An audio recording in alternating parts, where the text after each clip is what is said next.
Hola, ¿qué tal? Te doy la más cordial bienvenida al episodio número 45.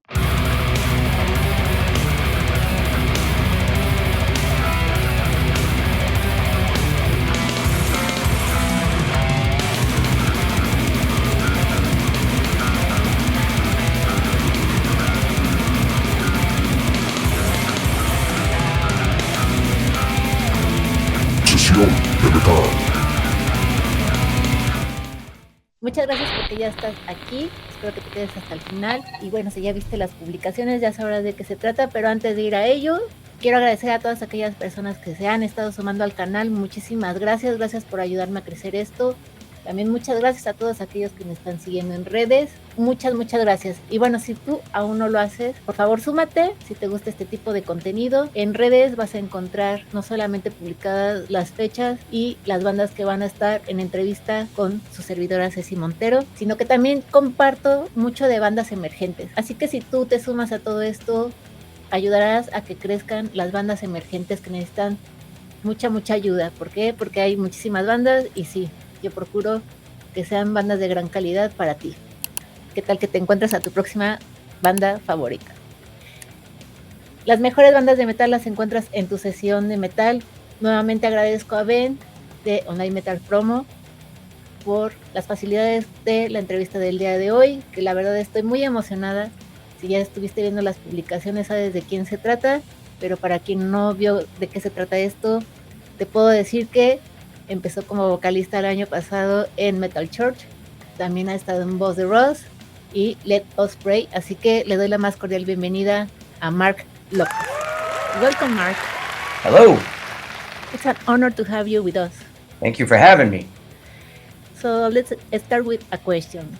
Yep. ¿Cómo describirías tu enfoque vocal y cómo varía entre los diferentes proyectos en los que participas? Well, vocal approach, I guess, would be whatever fits the material, and how I feel about the material. With obviously with like the raw stuff, doing more of the Manowar type thing, there's a certain kind of, molds type of thing to follow with that. And with the metal church, it is metal church, so there's definitely a certain vibe for that. Which for me, it's, it comes being as these bands were favorites of mine growing up, at least you have a good idea of it. But I just like so many things, so I kind of just go with whatever I think works with the material I'm working with, and sometimes I have a certain parameter working, and I just go with that. So there's nothing really like super specific. Okay. So. ¿Cuáles han sido los momentos más destacados de tu carrera hasta ahora? Well, let's see.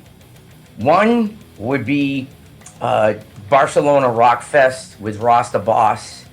I think it was, I'm going to say 2022, when Manowar canceled at the last minute and they called us in and we played at 2:00 in the morning, thinking, oh my God, no one's gonna stay 2:00 in the morning.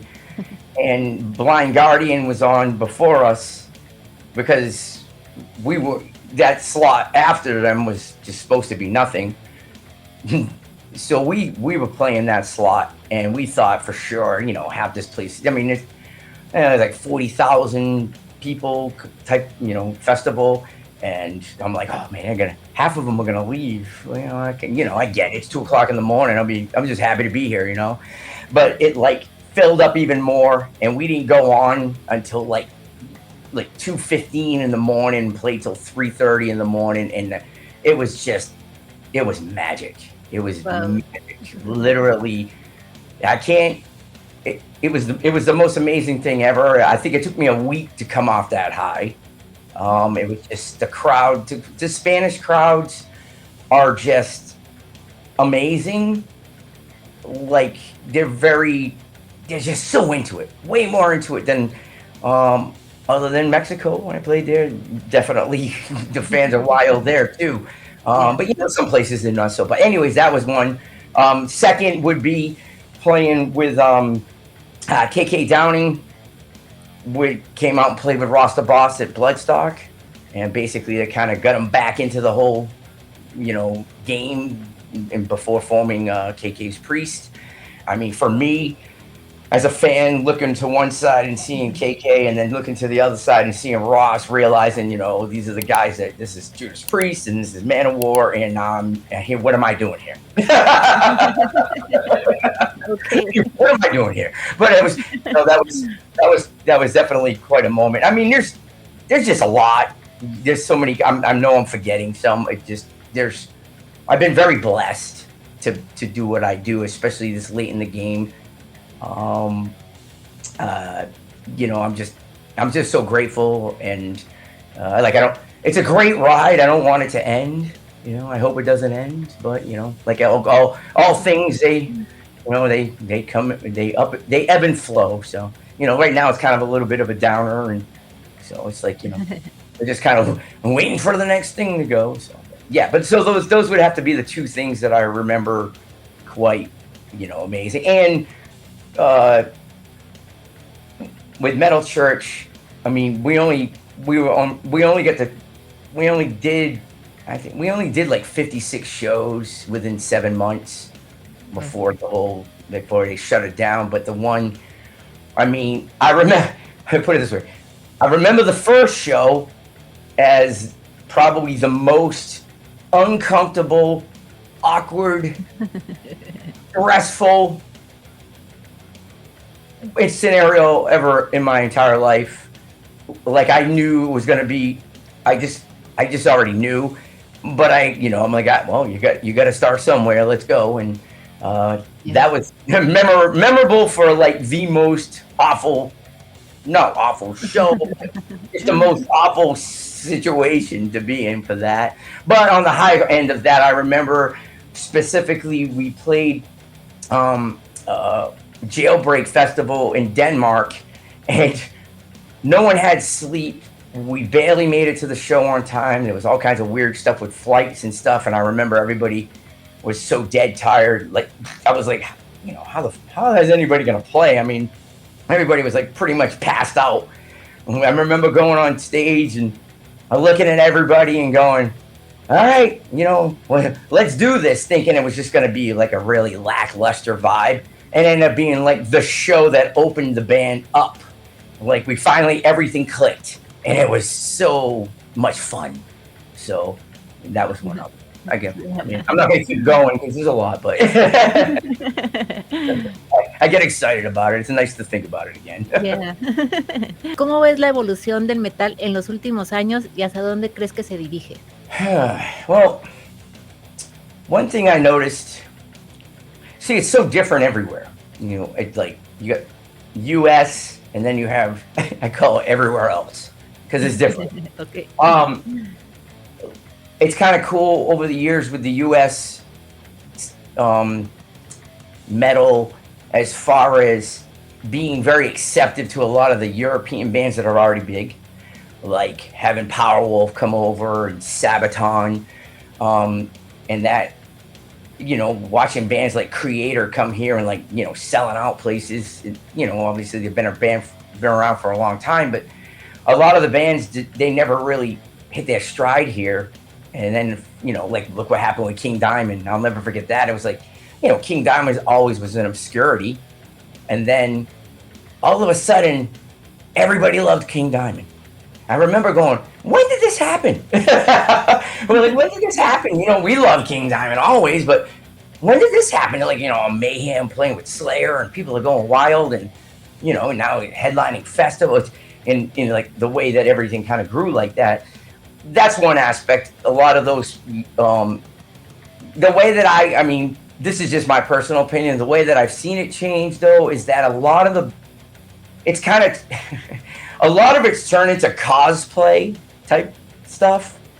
Everybody's dressing up as, Vikings or trolls or something like that, which is cool in and of themselves. They kind of went back to the gimmick. We went a long time with just the street level stuff. And, we had the 80s when we had the gimmick, and then it's kind of back to the gimmick, whether it's Slipknot or whatever. and which is cool. I definitely I see that part of it. The meshing of styles is definitely, a lot more acceptable. One thing I know for a fact is, which has changed a lot, is like different genres, being able to be on the same show, especially overseas. I remember the first time I played Vakken, I remember being absolutely blown away because it was, I watched Emperor, and then I watched Accept, and then I watched Europe go on, and the place was nuts. And it went from, the blackest metal to just, German power metal to, Scandinavian hard rock, and it was, everybody was just so into it. So that was, that's nice to see, and it kind of been catching on over here a lot better too. There's no need for, back when we were kids, the genres were separated. Everybody had their tribe, which was a good way to describe it. I had a great conversation with my friends in a lot of hardcore bands from back in the day, because like we're all really good friends, and even back then we were really good friends, but you couldn't be seen like talking to the guy with the long hair if you were skinhead or something, you know what I mean, or hardcore kid or whatever, however it's labeled. But now it's, like I love like bands like Terror and Hatebreed and all these other different hardcore bands, and it, like, I wouldn't go see them back then, but now I can, and it's like, it's not a big deal, and it's kind of like a more blended community, which is great. So, and then obviously you have all the newer stuff coming in, and that was another great conversation I had the other day, because somebody's like, "Oh, did you see the lineup for the new Mayhem Fest?" And I'm like, "Yeah," and they're like, "Oh, it's horrible. There's no like metal bands." I'm like, "Dude, no. See, where you're wrong. It is metal, but it's the next generation of metal. That's that the kids with younger people like, and that it's still heavy. It doesn't look like us. It doesn't sound like us, but it's still heavy and it's still metal. It's just a different type of metal, and I like it. I think a lot of it's great, and I have no problem with that. I love industrial music, and I love goth, and so seeing that from a business point of view, you can't keep putting all these legacy bands on these festivals, carry them. It's just, they're getting old. Everybody's getting old. Who's going to carry the torch after them? It's Iron Maiden's not going to be around forever. Neither is Metallica, or neither is Slipknot, and those are your big headliners.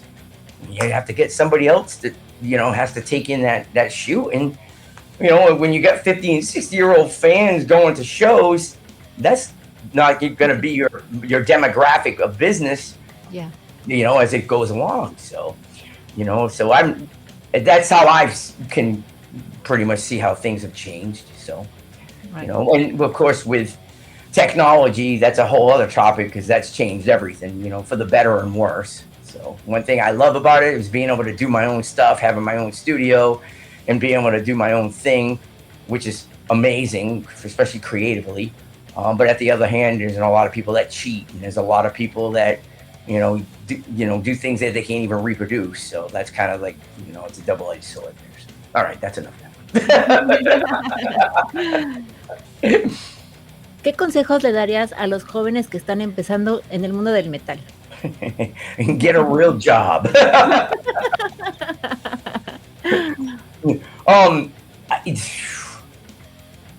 It's so crazy hard. Like, I thought it was hard back when I was younger. It's even 10 times harder now. And I mean, the one thing I'll tell everybody is that if you really want to do this, one, you're not, don't expect to get rich off of it. You'll be lucky if you even can pay your bills from it sometimes, especially early on. Things cost more than you'll make. You'll sacrifice a lot of your life. I did, that's for sure. You're gonna get treated like shit a lot, and that's terrible. And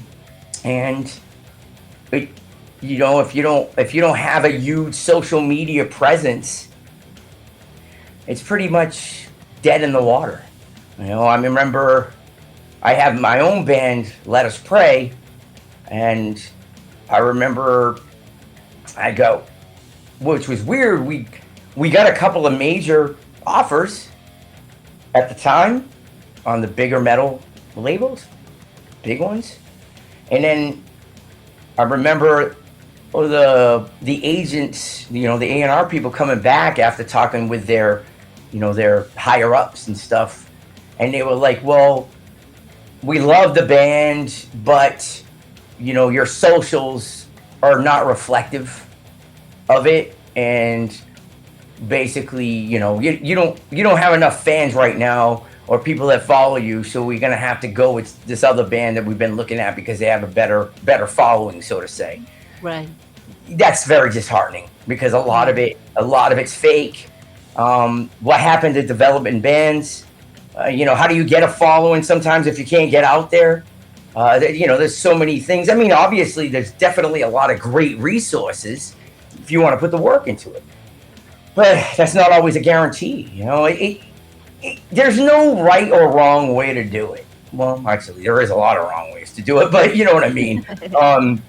So you got to keep at it. It's the consistency, the persistence, and the tenacity. You have to have thick skin, and you have to be willing to freaking do whatever it takes to do what you want to do. If you want it that bad, you'll do it. Like the Death Angel song says, the dream calls for blood. That's the truth. 100%. That is exactly the truth. So that's like the motto of my life right there. The dream calls for blood. Always. Nothing is easy. Yeah. Nothing. But anything worthwhile is never easy. So there's that too. Thank you. Mm-hmm. ¿Qué planes tienes para el futuro con Metal Church, Ross de Voz y Let Us Pray? Let's see. The first one was the elephant in the room. Let Us Pray. Metal Church. I have no idea what's going on. That's all I got. I have no idea what's going on. I know that they're releasing a live album from like 2019. Whatever. I don't know anything about that. I'm not involved. I'm not on it. We're just waiting for Kurt to be ready to fire up the machine again, and I guess we'll have to take it from there. As Ross the Boss, we have 2 shows in Greece, and then we're going back to Barcelona Fest in a couple of weeks, and then after that, there's nothing in the books till just one show on the books next year. We were supposed to do another album. Ross got caught up with doing the Dictator stuff, so I have no idea what's going on with that. Just waiting. And Let Us Pray. Well, Let Us Pray I had to put on the back burner for years, and finally now I can do it. We have 3.5 albums worth of material. And now is the part to pick which ones we want to use. And of course, my crazy guitar player, writing partner, every time we complete one, he's got 4 more. And they're always like, "Oh my God, this one's better." So it's like a never-ending cycle. But that we're going to be releasing a single. I think we're going to have finally a couple of new tunes we're going to release in the fall. And as far as playing live with that, that's a tough animal. Only because every schedules are so busy, and because the band is very technical in a lot of ways. To do that is quite a chore. So it had to be something worthwhile, which is all even possible. That's definitely something we're looking into. And I got a couple of other really cool projects and stuff that are happening as well. So I've been kind of just keeping my time settled with that and working. I started a design company, in which I've been doing a lot of that, and just trying to keep the head above water right now, So. It's a pleasure talking with you and learning more about your music and experience. Well, thank you for having me. It was great. Thank you so much for joining us today. Thank you. Until next time. Mil gracias que te quedaste hasta el final. Espero te haya gustado. Por favor, dime qué opinas de lo que nos dijo Marc. Déjamelo en los comentarios. Estaría padrísimo leerte. Y bueno, si fue de tu agrado, por favor, dale like. Si no te has suscrito, nuevamente te invito a que te sumes al canal para que sigas viendo de este tipo de contenido. Y sígueme en redes si no lo has hecho. Muchas gracias por llegar al final. Nos vemos en la próxima. Chao.